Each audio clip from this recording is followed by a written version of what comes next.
پاکستان جب سے وجود میں آیا ہے تب سے ہی اسے نامساعد حالات کا سامنا ہے۔ بھارت، امریکہ اور اسرائیل جیسے ملک پاکستان کے خلاف سرگرمیاں جاری رکھتے ہیں اور پاکستان کے اندر بیرونی سازشوں کا جال بنتے رہتے ہیں۔ پاکستان کو بیرونی ریشہ اندوزیوں، جاسوسیوں اور کارروائیوں سے بچنے کے لیے ضروری تھا کہ وہ ایسا ایک ادارہ قائم کرے جو ان تمام تر مخالف قوتوں کا منہ توڑ جواب دے سکے۔ چنانچہ ان تمام مسائل کا حل پاکستان نے ایک مضبوط ادارے ISI یعنی انٹر سروسز انٹیلیجنس کے قیام میں ڈھونڈا۔ یہ ادارہ 1 جنوری 1948 کو قائد اعظم رحمۃ اللہ علیہ کی سرپرستی میں وجود میں آیا اور آج یہ ادارہ دنیا کی نمبر 1 انٹیلیجنس ایجنسی کا اعزاز حاصل کر چکا ہے۔ اگر آپ انٹرنیٹ کے اوپر جا کر یہ بات سرچ کریں کہ best intelligence agency in the world تو سب سے اوپر ISI کا نام ہی آئے گا۔ تو یہ اس بات کی وضاحت کرتا ہے کہ ISI اس وقت دنیا میں سب سے بہترین ادارہ ہے۔ لیکن یہ ادارہ سب سے بہترین کیسے بنا؟ آج ہم آپ کو اس ویڈیو میں بتائیں گے کہ ایسی کون سی وجوہات ہیں جن کی بنا پر ISI کم بجٹ کے ساتھ ساتھ اربوں ڈالر کا بجٹ رکھنے والی بڑی بڑی ایجنسیز جیسے CIA، انڈیا کی را اور اسرائیل کی موساد وغیرہ سے آگے نکل چکی ہے۔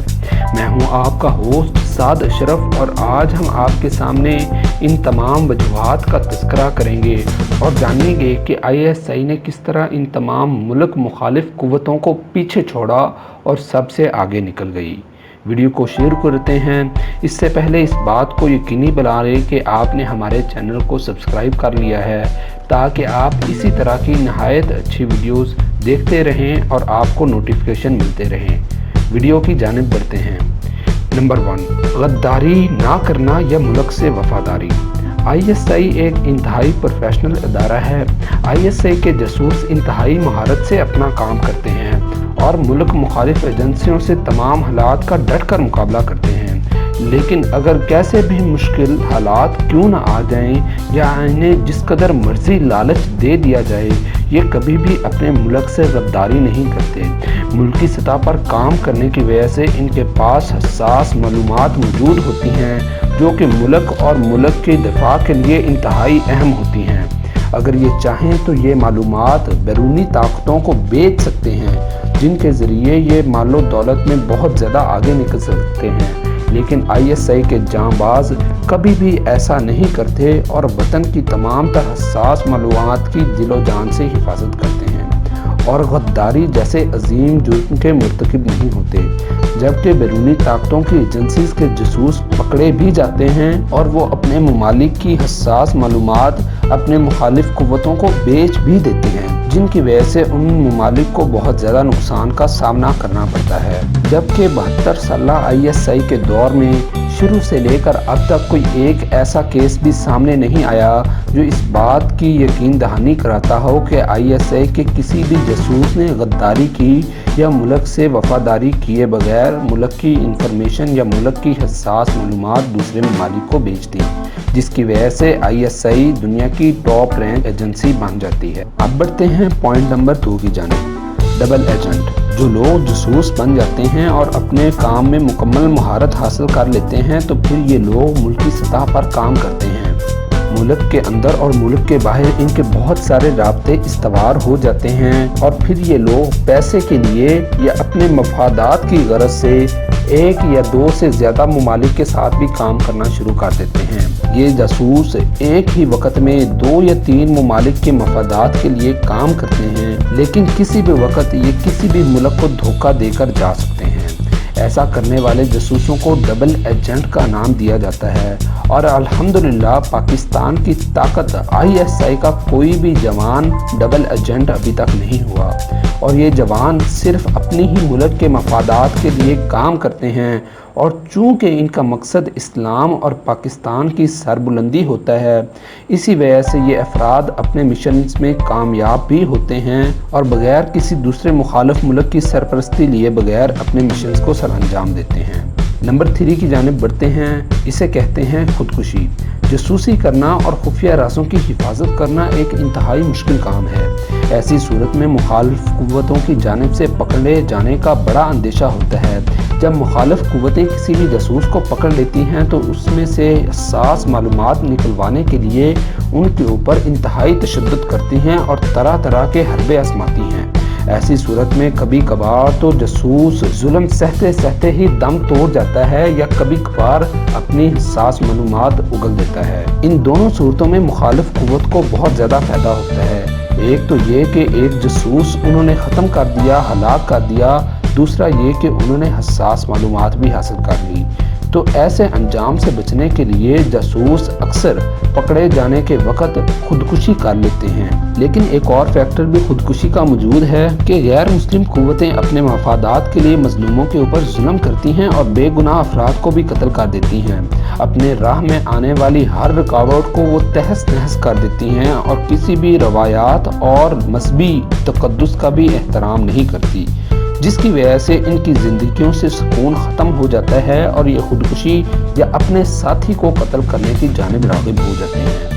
بہرحال وجہ جو بھی ہو، پاکستان کی ایجنسی ISI کے جوان خدا کی خوشنودی کے لیے کام کرتے ہیں اور مظلوموں کے اوپر ظلم و ستم سے کنارہ کشی اختیار کرتے ہیں۔ اسی وجہ سے یہ لوگ پرسکون انداز میں اپنے ملک کے لیے خدمت کرتے ہیں اور اسی وجہ سے یہ جوان خودکشی جیسے عظیم گناہ سے بھی بچ جاتے ہیں اور تمام عمر جان فشانی سے اپنی ملک و قوم کی خدمت کرتے رہتے ہیں، جس کی وجہ سے پاکستان کی حساس معلومات دوسرے ممالک تک بھی نہیں جاتی اور پاکستان کے جاسوسوں کی خودکشی کا گراف بھی زیرو پر رہتا ہے۔ نمبر 4، گرفت میں نہ آنا یا پکڑا نہ جانا۔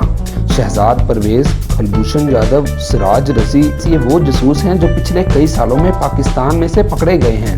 ان میں سے ایک امریکن ہے اور جبکہ بقیہ 3 انڈین را سے تعلق رکھتے ہیں۔ ان افراد کو ISI نے بڑی ہی مہارت سے پکڑا ہے۔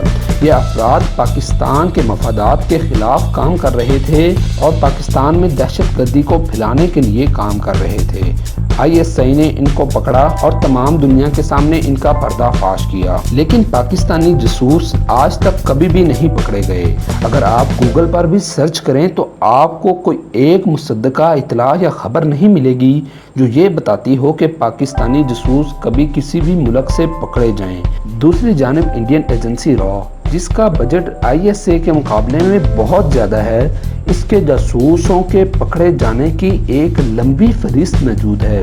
اسی وجہ سے ISI بقیہ ان تمام تر ایجنسی سے بہتر گنی جاتی ہے کیونکہ اس کے جاسوس انتہائی مہارت سے کام کرتے ہوئے اپنے سراغ اور اپنے نشانات بھی مٹا جاتے ہیں، جس کی وجہ سے مخالف قوتوں کے لیے ISI کے جاسوس کو پکڑنا ناممکن ہو جاتا ہے اور 70 سالہ تاریخ میں ISI کا ابھی تک کوئی جاسوس بھی نہیں پکڑا گیا، جو کہ ISI کی کامیابی کا ایک بہت بڑا اعزاز ہے۔ اب بڑھتے ہیں آخری پوائنٹ کی جانب، جو کہ سب سے زیادہ اہم ہے۔ اسے کہتے ہیں مشنز کی کامیابی۔ ISI کی کامیابی کا گراف بہت زیادہ ہائی ہے۔ کسی بھی ایجنسیز کے 2 بنیادی کام ہوتے ہیں، ایک یہ کہ اپنے ملک میں بیرونی قوتوں کا پردہ فاش کرے اور دوسرا یہ کہ اپنے مفادات کے لیے مخالف طاقتوں کو کمزور کرے۔ الحمدللہ پاکستان کی ایجنسی ISI نے ان دونوں ہی شعبوں میں خوب کامیابیاں سمیٹی ہیں۔ کلبھوشن یادو، سراج رضی اور شہزاد پرویز جیسے خطرناک جاسوسوں کو پکڑنا پاکستانی دفاع کی کامیابی ہے اور یہ ISI کا پہلا پوائنٹ پورا کرنے کا ضامن ہے۔ جبکہ دوسری جانب پاکستان کے ایٹمی پروگرام کو بچانا ہو یا پھر بلوچستان میں را کے پاکستان کے مخالف دہشت گردی کے اقدامات کو پوری دنیا کے سامنے لانا ہو، روس کو افغانستان میں شکست دینا ہو یا پاکستان میں سے دہشت گردی کا خاتمہ کرنا ہو، یہ سب اتنے بڑے بڑے کارنامے ہیں کہ یہ ISI کو رینک 1 پر لا کر کھڑا کر دیتے ہیں اور یوں پاکستان کا سر فخر سے بلند ہو جاتا ہے۔ الحمدللہ ان تمام وجوہات کی بنا پر ISI، را، موساد اور CIA جو کہ ٹاپ رینکڈ ایجنسیز تھی، ان سب سے آگے نکل چکی ہے اور روس کا میڈیا چیخ کر اس بات کا دعویٰ کرتا ہے کہ پاکستانی ایجنسی دنیا کی کسی بھی طاقت کو ختم کر سکتی ہے۔ ایک انٹرویو میں ایک روسی تجزیہ کار نے کہا کہ اگر پاک بھارت جنگ ہو جائے تو انڈیا کے لاکھوں فوجیوں کے لیے ISI کے 1000 جوان ہی کافی ہیں، کیونکہ روسی قوت جو کہ 1990s میں ایک دنیا کی سپر پاور ہوا کرتی تھی، ان کو ISI کے چند جاسوسوں نے ہی توڑ کر رکھ دیا اور روس کی مکمل طاقت کو ختم کر دیا۔ روسی لوگ جانتے ہیں کہ ISI کا کام کرنے کا طریقہ کیا ہے اور یہ مخالف قوتوں کے ساتھ کس طرح بیہیو کرتی ہے۔ یہ تمام نکات ISI کو سب سے بہترین اور سب سے اوپر لے کر آتے ہیں۔ ہمیں امید ہے کہ آپ کو آج کی ویڈیو پسند آئی ہوگی۔ اگر اس ویڈیو میں سے کسی بھی پوائنٹ کی وجہ سے آپ کے علم میں اضافہ ہوا ہو تو ویڈیو کو لائک، شیئر اور کمنٹ ضرور کیجئے۔ چینل کو ضرور سبسکرائب کر لیجئے گا۔ ملتے ہیں دی ورلڈ کے ایک نئے ایپیسوڈ میں، تب تک اپنا خیال رکھیے۔ والسلام۔